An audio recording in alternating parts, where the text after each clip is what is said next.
Hi, and welcome to She's the Boss, the show that's all about female founders and women doing amazing things in business. Now, if you enjoy the show, I hope that you will subscribe to the channel, like this, or comment, because we're trying to build it up. But in the meantime, let me tell you about my amazing guest today. I'm just so excited to be interviewing her. So Wendy Squires is a media expert. She's a journalist, she's a storyteller, and she has had the most extraordinary career. She's worked on magazines such as Mode and Elle. She was the editor of Clio and Australian Style. She's been senior editor for a squillion other magazines, and she was the head of publicity for Channel 9 at one stage. So I'm absolutely delighted to be talking to her today about her career. Welcome, Wendy. Hello, Jules. Good to see you. Good to see you too. So let's kick this off with what you're doing these days. So can you let everyone know what you're up to now? And then I'm going to bring you all the way back and we're going to talk about all the amazing things you've done. Mm-hmm.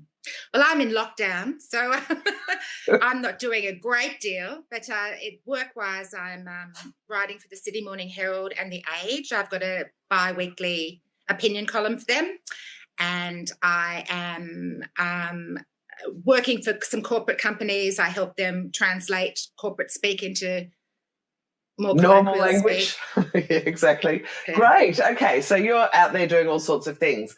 But talk to me about what set you off on the whole idea of journalism in the first place, because I know that it's pretty much been a passion for you forever.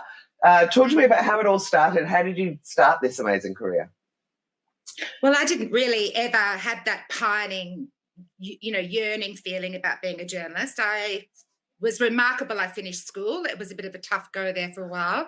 The last year or so, I was my own legal guardian, and that was quite challenging. That's extraordinary. Hang on, just talk to me. How do you even become your own legal guardian, and how long did it last for? Was this sort of the end of high school? Yeah, the last year of high school, pretty well. I was actually homeless at the time. It was a pretty rough time. Sleeping on beds, friends' bed, bed couches and spare bedrooms. I can't even begin to imagine what that was like. So what a start. But I mean, I guess it's what you, yeah, I can, yeah, I bet. It was really awful. Yeah. So you managed to get through year 12 though? I did. I got through year 12. My boyfriend at the time hocked his guitar, which I am forever grateful, and saw me through. And yeah, I got through, and then I didn't know what to do. I was obviously working because I had been on my own for a while and had to sort of, make a living straight away. But I did see an ad in the paper for copy people for News Limited. Okay. And I thought, that could be fun. I was quite good at English at school, and I'm pretty curious. So I applied, and then I got a letter back saying that my application had been disregarded pretty well. I wasn't going to make, even an interview process. So I got angry about that, and I thought, well, bugger you, I'm going to call up and find out why I didn't make the process. So I called up the number of the man who had sent me this form letter, and luckily he wasn't in. He was on holidays. Right. And his PA, she said, what are you calling about? And I said, the copy people interviews. And she said, well, they're on Saturday. And I went, yeah. And she said, so be there at midday. Oh, my God. Okay, I'm just checking my names on the list. And she said, I can't see it. And I said, well, I've got the letter here. And she said, well, just come in. And that's how I actually became a copy girl. Oh, my God, you're so tenacious. So what did you say when you turned up, though? Did they say, hang on, you're not on here? Or how did you bluff your way through it? I just bluffed it. I borrowed a dress and off I went. I know. Right. So I was one of the longest ever copy people at News Limited. I didn't get a go before other people, which was really annoying. Well, tell me first, just for those of us that don't know, and I'm one of them that don't know, what is a copy girl? What does a copy person do? Okay, it's a slave, really. They don't have them as much anymore. You'd probably call them interns now. Right. But in those days, we didn't have to be qualified. We sort of, they kind of got grunters, if you want, for want of a better word, people with some guts. And so what you do is you go in there, and in the old days, they're called copy people because in the old newsrooms, they'd call copy, and you'd have to run and take it down to the printers. Okay. So when I got there, that was all phased out, and copy people were basically, I'd go and put on people's bets at the TAB. I would pick up their dry cleaning. Like the gopher. I'd run and get files. Yeah, I did, sort out the news and deliver it all, make coffees throughout the day. And it was a crazy time, but all of us who went through that copy girl, copy boy into the cadetship program, I'm sure are incredibly grateful, because it was a really great grounding experience. And a great way to, I guess, sort of suss out the lay of the land. But how long does a copy girl, or a copy person, I should say, normally go? And how long were you? Like, when you said you were the longest, what did that mean? Almost 2 years. And I was writing the whole time. Wow. Which was really annoying. And anyway, one day, one of my great early mentors went to the editor and said, "Why aren't you giving this girl a cadetship?" And I had terrible acne at the time, which was my absolute, a burden to me in every sense. And I was told that they couldn't send me out looking like that. So not only was it sexist, it was also lookist. Yes. So, none of my male contemporaries with the same issue had any problems with it. And eventually I got a cadetship, because you would be a copy person and then you'd have to sit exams. And I sat the exam. Pretty well they'd told me if I didn't get in this lot, then I should give up. And I didn't get in again. One of my best friends at the time, though, had been also tried for the rival paper, the Sun, and he decided he'd go to the Sun. So there was one left, and they gave it to me as sort of a consolation prize, I think. Oh, well, thank goodness they did, because look at your career. I mean, God, Matt, the thought of you not getting in. So you become a cadet journalist. What does that mean? And how long were you doing that? What was the next step? Okay, so within News Limited in those days, there were lots of papers. It's Daily Mirror, The Sportsman, Sunday Telegraph, Daily Telegraph, and The Australian. So it's a great system in that I got to work every rounds being from real estate to finance, sport, entertainment, opinion, parliament, courts. I worked a different round on every paper. Wow. And just kept revolving around and around. And so it was a really, really great learning experience. And talk about learn by the seat of your pants. These days I teach journalism. And if I had had the skills that we teach students, I would have been a lot better than I was, a lot earlier than I was, especially I think in sport and finance. I couldn't think of having to write about that. And they go, well, it's part of the job. Sorry, go and find out about it. Was a struggle. Yeah, it was a real struggle. Well, they on the sports desk, they all had a laugh because they knew that I was not sporty at all. So my first ever sports assignment was the greyhound, covering the greyhound races at Herald Park. Right. And of course, I didn't know anything about. I'm not for one stage. I didn't have glasses in those days, and I thought it was a real rabbit, and I was so offended. But anyway, I learned that you just, everything is a learning lesson, and you can't overcomplicate it, because at the end of the day it is a set of results. One dog won, one didn't. Yeah. There are people who are really interested in all that kind of thing. So so great grounding across all those different magazines. So where do you go from there? Is the idea normally that you kind of land on one of them and go, this is the one I want to work on? Or yeah, right. Well, you get cadeted. So usually a cadetship took 3 years in those days, and I would have to pass 120 words a minute shorthand, because it's still the case that only a shorthand written notes can be taken in court. And really? Even now? Legally, I would have thought that was dead, shorthand. Yeah, well, it's dying art, maybe. It's still a rule, but it just needs to be changed, because obviously now they have TV cameras in court. So it's pretty crazy that only a shorthand note will take up as a record of what you heard. Absolutely. It did make sense in the old days, though, because you couldn't take it down quickly enough. It's been known that you can't take it down quickly enough with normal longhand. So I got my 120 words a minute, and then I got cadeted to the Australian. Oh, that's a big prestigious newspaper for a young girl to get started on. Yeah, I was terrified. I would have thought. And I had shone as a cadet at courts and entertainment writing, and I decided I wanted to be a court reporter. So I moved to the Daily Telegraph. They wanted a court reporter there. So I did that for quite a while, and then I let it get on top of me a little bit. I did one too many pedophile trials, and it really started to affect me quite badly. So another great mentor of mine, Jerry Sutton, who just died a year ago, bless her, she thought that I had real talent, and she said, come and run the entertainment section with me. And she ended up being my best friend and my sister and my great mentor for 35 years. Oh, that's just such a great story. And can I also say that you decided to go, on and do entertainment, which is, I would have thought, a no-brainer in terms of being much more interesting. So what happened then? Yeah, courts is pretty interesting. It was great. In the 80s, working at the TV networks had so much money to spend. It was ridiculous.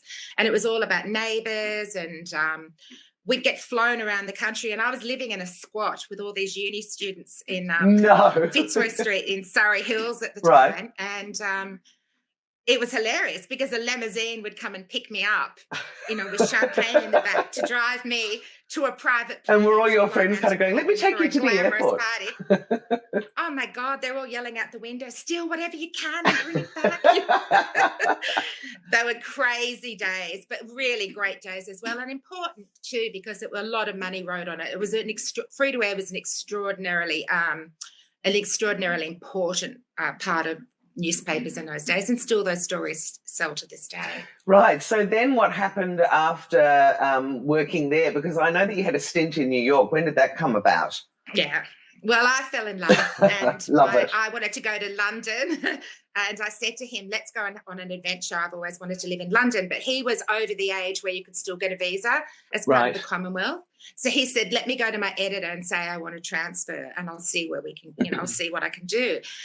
Well, he called me and said, I got the transfer, but it's to New York. Oh, darn it. And I didn't think I'd ever be able to get a visa. Yeah, right. I also didn't feel that talented or comfortable in my my journalism that I could make it over there. I knew that, Australians couldn't get a job without a green card pretty well.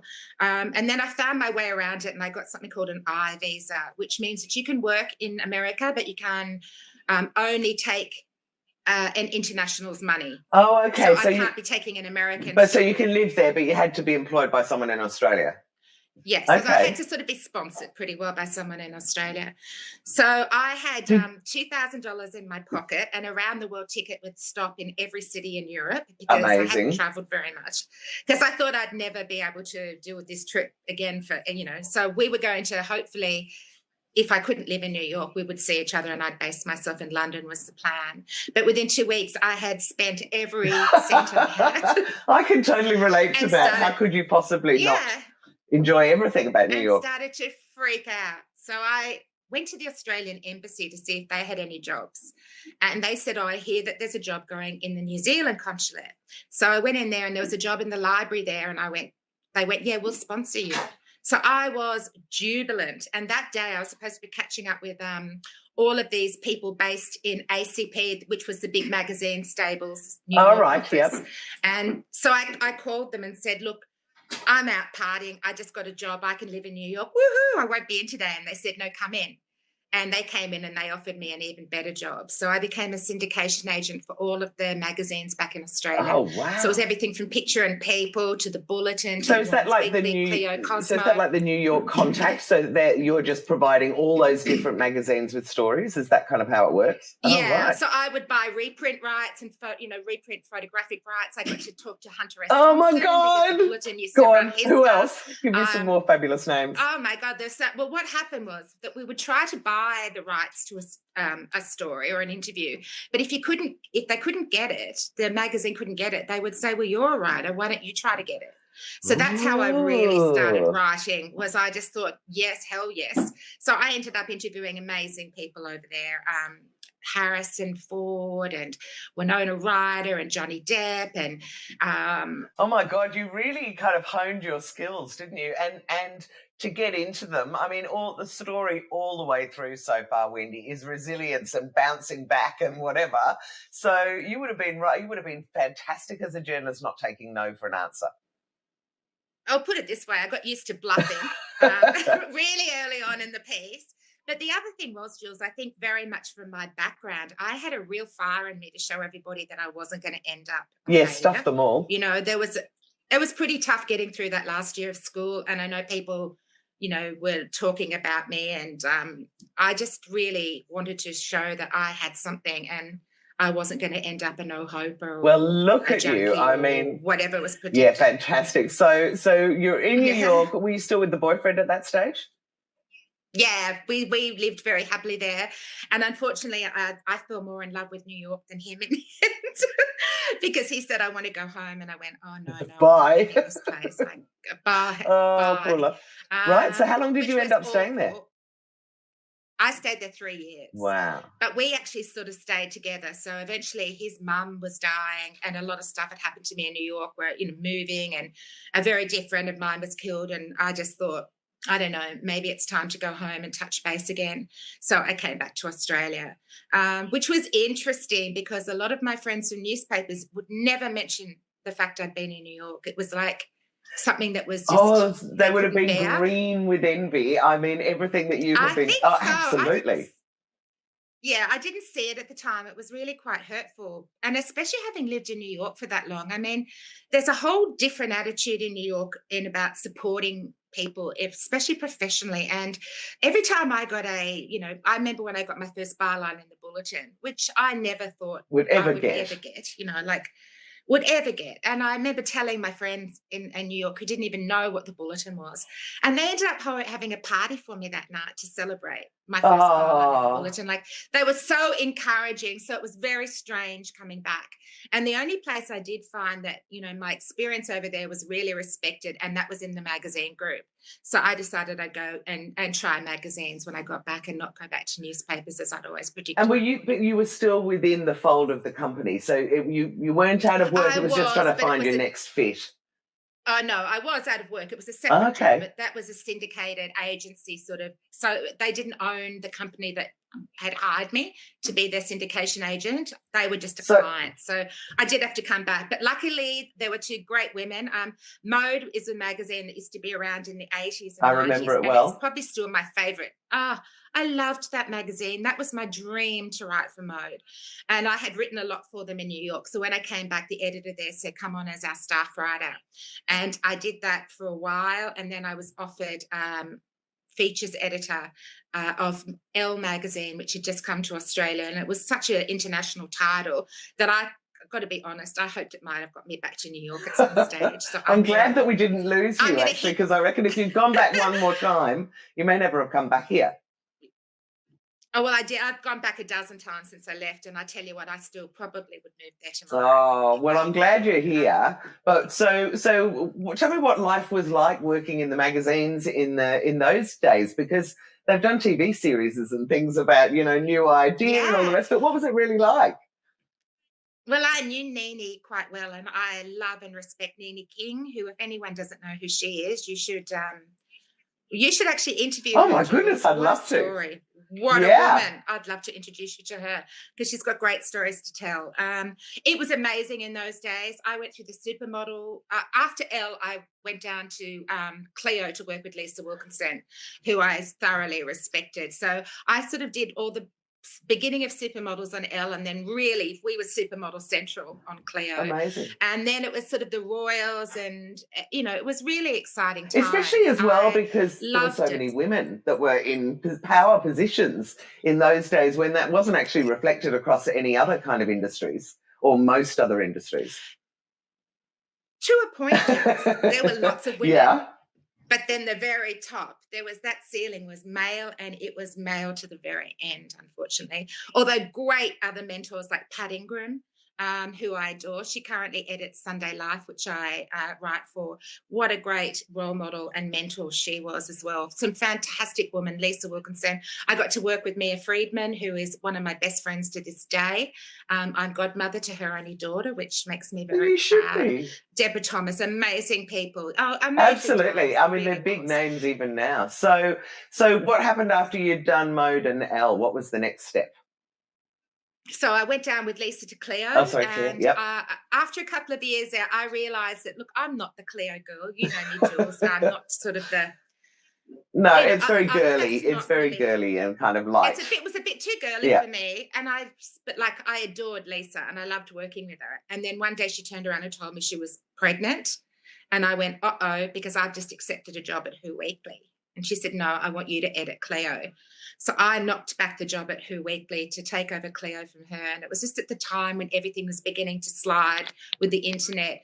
I didn't really want to do it, so I didn't last very long. And then I went to Who Weekly, I love which was that amazing because magazine. Who Weekly, if you don't know, Yeah, go on. well, it's actually People Weekly in America, the biggest selling weekly magazine in America. They couldn't call it People Weekly out here because there was a People Weekly, which was the men's adventure magazine. Well, yes, adventure. Let's say, it was all the girls with the wet t-shirt competitions, shall we say? So it was really interesting working for the Americans, and I realised how different it was than how I'd learnt in magazines, and I loved that job. I did all of their special issues, best and worst dress, weddings issues, intriguing people. Plus, I was the entertainment editor again, and I really got to edit some great stories. So it was a really great experience. But then I got a call one day, and I thought it was one of my friends teasing me, and it was saying that Lachlan Murdoch wanted to take me out to lunch. I would have thought it was someone teasing me as well. I mean, how old was he then? I mean, he was very young and handsome, back in those days. Not I'd say he was probably... Was he married to Sarah? Is it Sarah? No. Okay. I went to Sarah's hens night because I became quite friendly with them. No, he just started dating Sarah. Early 20s? Would have been early 30s? Okay. I don't know. He's a bit younger than me, right. I think. And it would have been early. Okay, 30s. So... he was lovely to work with. But tell me about this. So you get invited out for dinner with Lachlan Murdoch. Yes, so I said I couldn't go out that day. Can you tell Lachlan I can't go out because I've got lunch with Nick that day? And then I hung up, and then I got a call back saying, no, Lachlan really does want to meet you. He's John Hardigan, who was the CEO of News Limited, has suggested that you edit this magazine he's just bought. And the magazine was Australian style, and it was Lachlan's first ever private investment. Wow, so that's really significant. And especially anything media. Yeah, I was really stoked. I got on very well with Lachlan. I absolutely loved the magazine. He couldn't, because it was such a small magazine. I mean, I literally was it. We would get a rental computer for 2 weeks so I could close the magazine. Otherwise, I just took my So even though it was such a big company, they didn't give you a whole lot of staff. It wasn't. No, it wasn't a big company. Right. It was Lachlan, and he bought this with a woman from Perth. It was a very small investment. Right, right. I mean, they hadn't even invested. It was me and a telephone line, pretty well. But it was great. That magazine was a wonderful magazine, very well respected internationally. Launched great fashion, great photographers. We didn't pay them anything, but because it was published by a book publisher, the tear sheets that people got were so great that it got them a lot of great roles. I mean, we had the one of my stylists ended up to style for Harper's Bazaar. Ooh, that's a big one. A lot of those early photographers went on to America and did some work. So it was a really beautiful magazine. And so Lachlan, to keep me on that magazine, also got me to go to the Sunday Telegraph. So I was half paid by them and half paid by News Limited. And that was around the time that they wanted to start Body and Soul. So I created that. Oh, you talking about the insert that's in the Daily Telegraph and the Herald Sun still today, yes. Body and Soul. Amazing. Yeah, on the weekends. Yeah, it's 20 years. Yeah, it's a good insert, actually. It's really good. Yeah, so I created that for them, and then I helped with the Sunday Telegraph. I kind of redesigned the back, and then the Olympics were coming up. So my work was getting really divided, and eventually I decided, look, enough. I can't do both the magazine. It wasn't growing at all because there was just no investment in there. So I decided I'll go back to News Limited full time. Okay. And that's when I did all their Olympic publications. I did all their special projects like motoring magazines, Body and Soul. We turned Body and Soul into a TV show. It was great fun. And the buzz of the Olympics, if you were there in Sydney in that year, it was so amazing, wasn't it? Yeah. Well, they actually put me as the head of their hospitality. So I checked in at the Siebel Townhouse, which was the ground zero. I checked in Kissinger. I checked in all these incredible people because it was hospitality for all of Rupert's friends. Oh, wow. All over the world came in. Incredible. So it was the most amazing time. And at the end of the day, all these tickets were left over because some of them had doubled up. So I just called my friends and said, I'm checking out and I've got a handbag full of tickets. So we'd all go to and saw everything. It was those Sydney Olympics. They were. Yeah, it was such a great experience. I totally agree. So what do you do after Olympics are over? and you've been doing all these special stuff. Well, everything was starting to go downhill in those days. Like the internet was starting to really eat into everything. And I'd gone through quite a bit. I'd lost my mum, I lost my dad. Quite a bit had happened to me personally. And then one day I was at a dinner party with some friends, and I met, I was talking about TV ideas I had for TV shows. That was Mia Freedman again. She was still in magazines, editing Cosmopolitan at the time. And she told the publisher of all of ACP mags about my ideas. He's a guy called John Alexander. Right. A lot of people criticise John. I really enjoyed working with him as well. Anyway, he said, apparently he had listened to what she said, and then one of those phone calls came again. It was about... sorry, that's so fine. Yes, it was from David Gibbs. Okay, these are all very big names. EA. I know. And he was running, well, he was just about to run Channel 9 right. at the time. And he said, come in, David's heard that you've got some great TV ideas. Oh my God, what a dream. I've loved it again. To have the head of a network ring and go, hey, you had some good ideas at a dinner party the other night. Come on in. Your heart must have been beating out of your chest. Crazy. Oh, talk about bluffing it again. So I went in there with this list of TV ideas, and David and I got on really, really well. And he said, look, I want you to come and work with me beside me. I want to womanize, like female, make 9 female friendly. Womanize was actually probably the right word, come to think of it, but go on. Oh, well, that's probably, yeah. So there were all of these things. And I said to him, because after all the Olympic stuff, there just wasn't that much for me to do at News Limited. And I said, look, I'll go, but I have to have a proper job, David. Like I don't want you to just put me on some job where I'm going to tread on toes. And then about a month later, I got a call back from him saying, okay, head of publicity. I went, yeah, I can do that, because I've been, I was so involved in TV, in the 80s. What a massive job. That's a great way for me. Massive job. Yeah, I wish he'd told everybody else that was running for the job, though, a lot earlier, because I knew about 5 months before I even went there that I'd got the job. So the day I resigned, all my staff came in one by one. Oh, wow. So it was a really bumpy start to what was a really shitty year, to be honest. I got out of there the day that my contract ran out. Oh, what a pity. Although I have to say...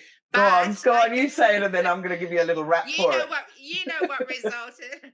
I ended up writing a book called The Boys Club, loosely based on my experience. Yes, and that was really kind of my first experience of you, because my really, really close friend was the head of marketing for the publishing house that did your book. And I remember we were sharing, it was just after the Olympics, we were sharing house, and she came back and she said, oh my God, we're doing a book called The Boys Club. You're just going to love it. And it's with this awesome woman called Wendy Squires. And then I didn't meet you for about another 15 years. But yeah, I remember that book, and I've still got it on my bookshelf at home. Well, let's just say it was, I launched You did. It's a little bit cross, I think, behind that. I did. Look, it was an amalgam of all of the sexism I've received in my career, or I've endured or witnessed. And I did try to make it humorous. It was a novel. It was a novel. It was very loosely based. But after that experience, I just really wanted a break. I was worn out, really burnt. But I got lured back to ACP magazines because my dear friend Paula Joy was starting up a magazine called Madison, which was such an achievement because it was half ACP and half the Hearst organisation. Oh, right. So basically the first time an American organisation had ever asked Australia to start a magazine that could be syndicated. And it was a great time, and I was the executive editor on that, and sitting beside me as the other executive editor was Lisa Wilkinson. What fun. So we got to work again together, which was amazing. We got the magazine out. It was a fantastic magazine. I absolutely loved it. Paula fell pregnant in the middle of all of this, so she was off for a year. So I stayed sort of on there to see that through. And at the end of it, then I sort of bounced around the magazine group, doing bits and pieces for different magazines. Women's Day, I did a lot of feature writing for the Australian Women's Weekly. And then I just got in that lift one day and thought, I've been doing this for too long. I just felt burnt out, and I wanted As to soon as you change. make So it, I put my as soon beautiful as you make that bulldog. decision, though, I think I can't do this anymore. Whether it's to start a business or to go and move to another state as you did, or whatever it does that makes you change direction, you do look at it afterwards and go, "Thank goodness." But it is pretty shitty at the time. Oh, it's terrifying at the time, and I'm on my own. Like, I have to earn Yes. to live. So it was absolutely frightening. But it actually got to a point, and I would tell any woman this who's in this situation, you shouldn't be feeling awful, depressed every day because of work. You shouldn't be driving home. I drive home some days and tears had started running out of my eyes with the Groundhog Day monotony of it all. I had burnt out, and I still was terrified about money. So I got to a point where I had no choice, really. So I put my beautiful bulldog in the back of my Mini, and I drove down to Melbourne, and I started again. I also knew that if I'd stayed in Sydney, because I was kind of known in Sydney, I'd never be able to freelance. I'd always be wanted in the office. And I didn't want to be in an office anymore. I find it extraordinary that they make creatives sit at a desk from 9 to 5, because it's not how we work. And hopefully, out of the pandemic, one of the more obvious things that will come out of it is that employers will realise that, it's fine to work from home, and that people are, and they've found that, haven't they? I mean, they've found that people are super productive if you just leave them to their own devices. I've never missed a deadline in my career, but, I don't need to do it at 9 to 5. I don't need to have the monotony of that commute. I'm so much better to go home and write it when I'm in a good frame. And I think that I really hope that gets recognised, because it's changed my joy of writing in a way too. I get to write when I'm inspired. I don't feel I have to just be sitting there typing because someone's not watching. Very strange. It is, but talk to me, because a couple of the journalists that I've been speaking to have said that a lot of the journalists that are used to being, particularly on newspapers where they're used to being in the office, are seriously struggling with having to work by themselves, which I find kind of weird, because I would have thought that they would love that. Have you been hearing that kind of thing as well? Oh, I completely get that. I do. But they're a little bit further along. I think that there was a time when I couldn't have survived without being in a newspaper office either. I'm of an age now too where I just want to have a calmer life. I don't want a lot of stress in my life. And I'm after Channel 9, I'm not really very good at being told what to do. I think maybe that's one of the things I love about you. Well, it is one of the things I love about you. So, so these days you're writing a column for the newspapers here, aren't you? And I do, when I occasionally buy the Woman's Weekly, often the big stories are by you. So you're still doing kind of juicy stuff. Oh, not lately, but I still do the occasional stuff for the weekly. Yeah, I still write for Sunday Live. I teach journalism 1 day a week, which I absolutely adore, at Macleay College. I do a few corporate gigs. I just try to stay afloat, really. Like, I wouldn't say that I'm the most flushed I've ever been, but I'm probably the most content in my career. That's something I will tell everyone as well. Never be afraid to take less money, because you're going to find you don't need as much. And I know that sounds a terribly trite or entitled thing to say, but I am on my own, and it is true. I have survived somehow. The work will be there. It's very difficult to, I feel trite, or I don't want to be condescending in saying that, but it does come. I thought I'd be able to live maybe a year in Melbourne freelancing, and it's 10 for me now. And there's been some tough months, but do you know, when I was younger, I worked in newspapers as well, and I had a boss. I'll never forget it. I was on the advertising side, so I didn't get to do the lovely editorial, but we had a boss, and there was a group of probably 6 or 7 of us. We were on the Sunday Observer, and then working on some of the local papers. And I never ever forget my boss saying to me, "Opportunities don't happen until you let go." And I thought, what is she even talking about? But it just keeps coming back to me time and time again that people aren't going to offer you work if they think you're employed. People aren't going to say, "Hey, let's do such and such," because they'll think that you're busy. So the moment that you do let go and go, "Okay, I'm up for opportunities," it can throw up some pretty juicy stuff.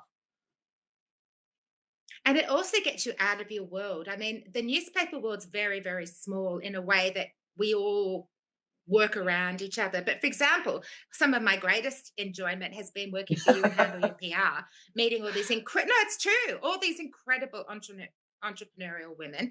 People like Pinky Mackay, who just sent me a most beautiful message yesterday about a story I'd written on the weekend. I mean, I've loved that. I've loved broadening my horizons like that. I've kind of honed my craft down now that I feel I've got something to give back, and that's really important to where I'm at the moment. Is I really need to be feeling I'm contributing something other than saying that, you know, this handbag is a must. Yeah, and I can understand that. When it's $1,300 and it's not a well, must-have your column in the Fairfax newspapers on the weekend very much sort of delves into much juicier issues than you know, what colour the handbag is and that kind of the awful thing that I'm hoping is going to come out of the pandemic, which is we don't care, you know, what you look like on the outside, and it's obscene to spend $20,000 or $200,000 on a handbag or a car, or, you know. I completely agree. I've been feeling that way for such a long time, which is again why I had to get out of that glossy world, because I find it spirit destroying in a way, and I never really fitted in. Again, like the sort of, you know, I can't afford Chanel, and I didn't go to private school, and there was a lot of that I found in glossies. There was also a lot of great girls that had, you know, really worked hard, but there was a certain expectation for you to be this dream, this image that we created, and it's just absolute. So yeah, no, I agree. So you know, here's a question.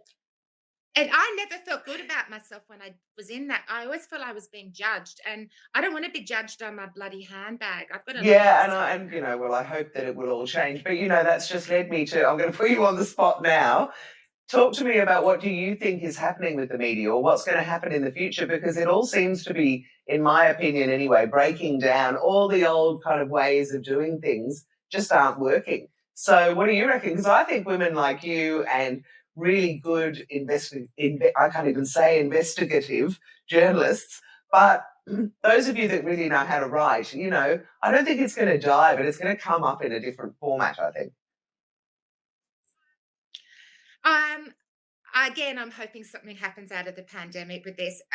Everything has changed. And for a while there, a couple of years ago, I thought awful about facing my students. And they were all so clever and hopeful. And I just thought, oh my God, there's no jobs for you kids. Like I feel awful even trying to make out that there are, but I do not feel that way anymore.